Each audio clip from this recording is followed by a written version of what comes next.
I dito. know.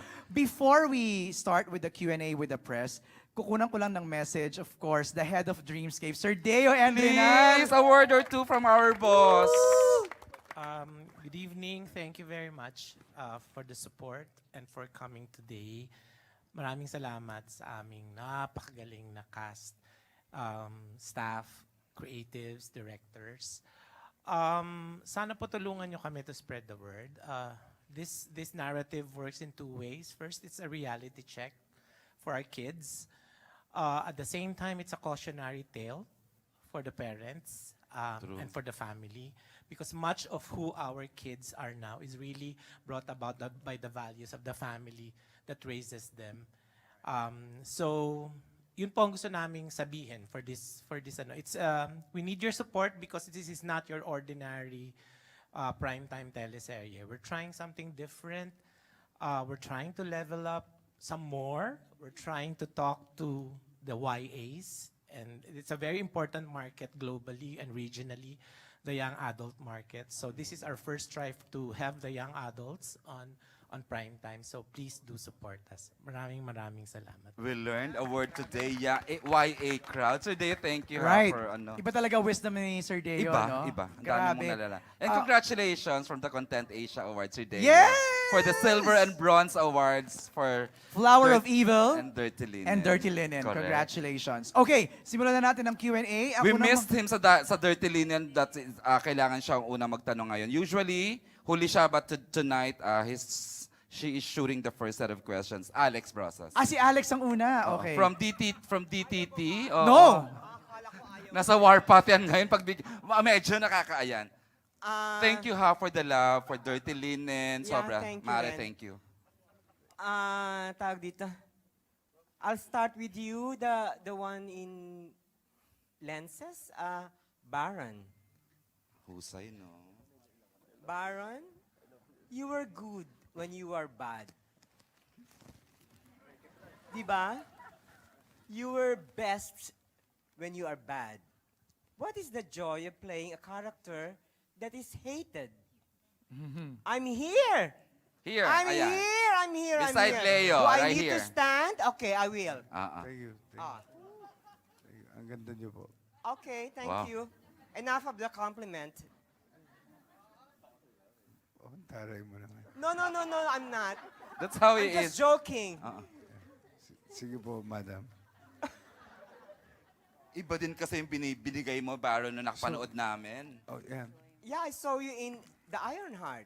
I saw you in the show here. Yes. You were good when you were bad. Yes. What is the joy of playing a character that is hated? You know what? I would say, the writers, I want to, gusto kong ibalik sa writers and sa directors po and sa production. Yung bawat character po namin is not just necessarily one-dimensional or hated. You will be loving, when you watch this, you will love to hate it. You will love to endure each character because we are all connected here, And then, the good thing about this tandem, I see to it that the tandem from Kaki, from everyone, walang mataas, mababa. Everyone is helping each other to make this serie an amazing story. And then we also have Direk Onat, who guides us to make best effort sa mga characters namin. So I think everyone here, aside from my wife here, na si Desiree Del Valle, who's doing a good job, Mon Confiado, na idol ko, magaling. Itong mga luma. Grabe siya. Itong mga lumang faces. And then, ang pinakamaganda, natututo din po ako sa mga kabataan kapag nakakasama ko. Kasi anak ko po dito si Blight.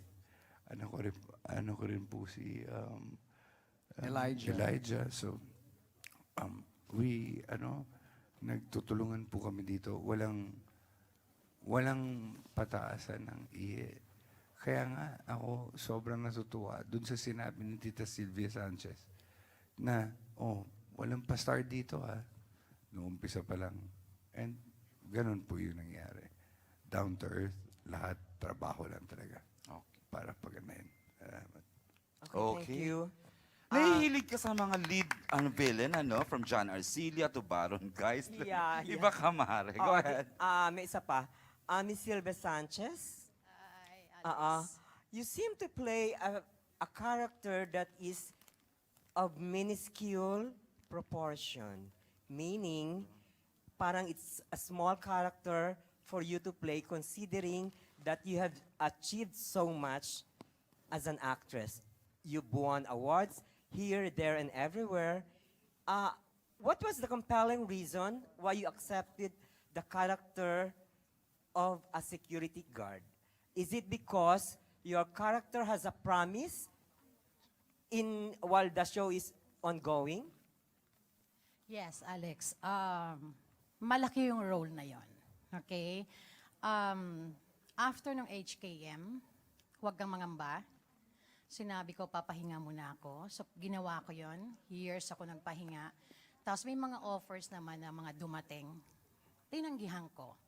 Kasi pare-pareho na nanay na gano'n, na gusto ko naman din, alam mo, ma-break yung gano'n, na maiba yung role ko. So, after 2 years, dumating itong role na to, na si Lydia, security guard. Tinanggap ko nang walang pag-aalinlangan. Kasi, again, after HKM, pinagkatiwalaan ako ng Dreamscape ng panibagong magandang role. Security guard siya, pero wag lang siyang sinasabihang security guard lang. Kasi ang security guard na yon, pag pumutok, tatahimik lahat. Okay. Thank you. Andrea? I'm sure, dagdag ko lang, napaka-hands-on mo doon sa pagka-characterization mo doon, Biang. Kilala kita, hindi ka basta tatanggap ng ano. In fact, talaga bang ganun ba kalaking tiyan mo ngayon? Gusto mo, halika, maghubad I ako know, sa'yo. chika, Tara. oo. Dali. Talagang medyo, Ay, wala na medyo duda pa nga, parang on the LGBT side Gusto ko ba lang to? sabihin Oo. sa inyo, pag nag-security guard ako, si Direk Onat, lagi kong sinasabi sa kanya, Direk, correct mo ko kasi kailangan direct, di ba? May command, pagdating sa security, pagdating sa Right. mga bata, so nakatayo. Pero alam mo yung, nakaganon ako.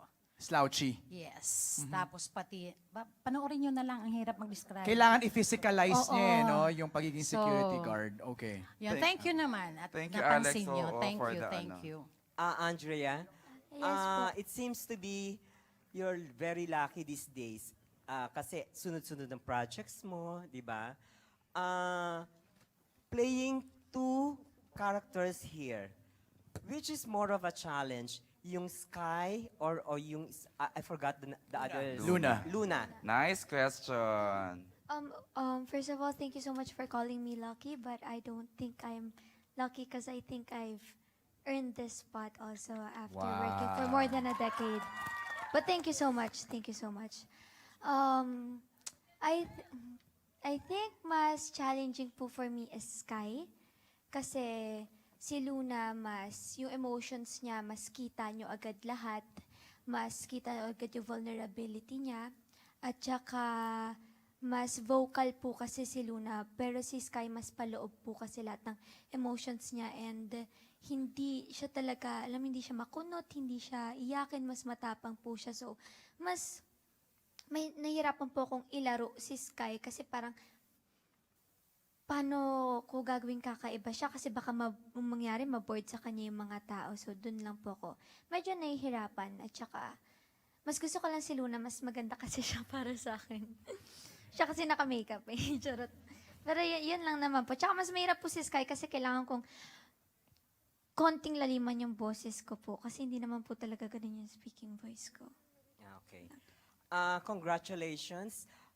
As I've said before, Dirty Linen is the standard by which teleseries will be measured. Now, you come in second. Thank you. Wow. Oh. Thank you, Mare. Taray ni, ni Oo. Alex. Alex writes for Thank you, the Alex, Lifestyle ah. Inquirer. Why? Why? Why not? Oo. Thank you, Alex. MJ, ang gandang tanongin ng mga introducing. I Paano know. Oy, wait, 2 questions per press na lang para we can accommodate more. Go, oo. Si Don Sermino ang next na Ayan, oo. magtatanong. Don. Early bird yan kanina dumating. Wow, thank you Hi, very Don. much. By the way, congratulations sa buong cast. At talagang nakakapanginig pa ng kalamnan after mo mapanood. Yung parang gusto mo nang mapanood yung mga susunod na episodes. Kanino ka nang gigigil from what you saw? Of Muna. course, We can yung- identify few. As kay kay Z. Ay, kay Yun. Daniela. Oo, kay Daniela. And of course, kay Baron, di ba? Pero ang galing kasi nung Baron, lalo na nung tumuloy yung luha, nung nakita niya yung na-dead. Sobra ang galing. But anyways, ayun, congratulations din kay Andrea. Kasi si Andrea, kitang-kita yung pagkakaiba ng dalawang character. Sabi nga ni Vinya Vivar kanina, nahiwalay talaga, magkaiba. So, pero yung question ko, Andrea, how is it working with, kumusta yung pakikipagtrabaho with Angel Aquino? Grabe ang confrontation scene. Grabe kasi knowing Angel Aquino, award-winning, napakagaling. Si Angel parang lahat na lang, hindi naman sa pero parang dumadaan sa camera, parang gusto nang magka-award. Ganon yung nakikita ko sa kanya. So yun Andrea, kumusta pakikipagtrabaho kay Angel Aquino? And ikaw, Angel, kumusta rin ang pakikipagtrabaho kay Andrea? And ikaw muna, Andrea. Well, gusto ko lang po sabihin na sobrang saya ko po nakatrabaho ko si Miss A.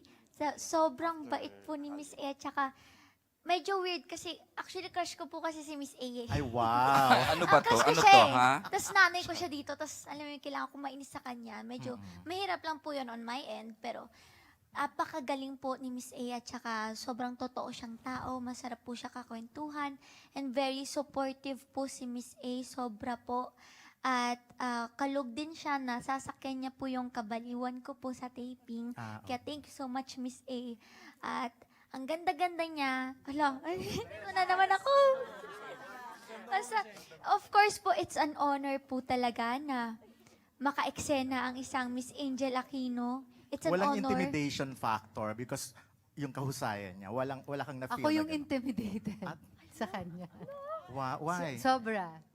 I guess, kasi napanood ko na yung mga materials niya. Noon pa, bata pa lang siya, napapanood ko when tatay niya si Zanjo and then yung MMK niya. I've seen her works and I know how good she is. So, natatakot lang ako kasi hindi ko alam kung swak kami ng proseso. But, so I was kind of excited and also scared working with her. Kasi I Grabe yung was hoping sana umpisa pa lang mag-gel kami agad. And thankfully, I was so relieved kasi ang sarap niya So, ka-eksena. bagay tayo, Miss A. Kimi, Wow. There was, nako, wag kang ganyan. Hindi, joke lang yan. Oy, peace. Ano yun? Hindi, si Angel naman talaga maraming may girl crush sa kanya. Di ba, pag tinatanong, laging ikaw yung isa sa mga nami-mention. Pero yun nga, meron akong eksena. Kasi syempre, unang araw pa lang namin, ang hirap ng mga eksena. You've seen Tsaka dalawang a beses lot of it. inuulit kasi dalawang character, di ba? Yes. Oh, yeah, tapos merong isa na sobrang intense. I was crying. She was telling me, bakit ayaw mong paglaban si ate, ganyan. And I was having a hard time getting there. And she just held my hand and she looked at me. And hindi yun. And she connected with me. And after that, parang everything just flowed between us. So I'm very thankful for the times that she was there naman to support me. Ay, That's reaction something, na lang. MJ, coming from Miss Angel Kaya Aquino. nga Gusto ko Reaction, lang din Andrea. po sabihin na sobrang galing po ni Miss A sa pag-portray kay Tanya. At alam ko, sobrang layo talaga physically ni Tanya kay Miss A. Pero grabe, sobrang patient ni Miss A sa mga tattoo niya, ganyan. Tapos sobrang galing niya to the point na minsan natitrigger na po ako sa ibang eksena namin. Kasi parang, hala, para talagang, alam mo yun, kuhang-kuha niya yung mga mommies na ganyan po. So parang, hala, minsan natatakot ako, nadadala na ako. Parang minsan masyado ng totoo. Ganun po kagaling si Miss Angel Aquino. Pero grabe yung excited and scared si Angel sa'yo, Andrea. Husay naman din kasi nila. Ala, I don't know what to say na. Charot. Ala, edi I'm kilig na. Thank you very much and good luck. Thank you, Don. Thank you, Don.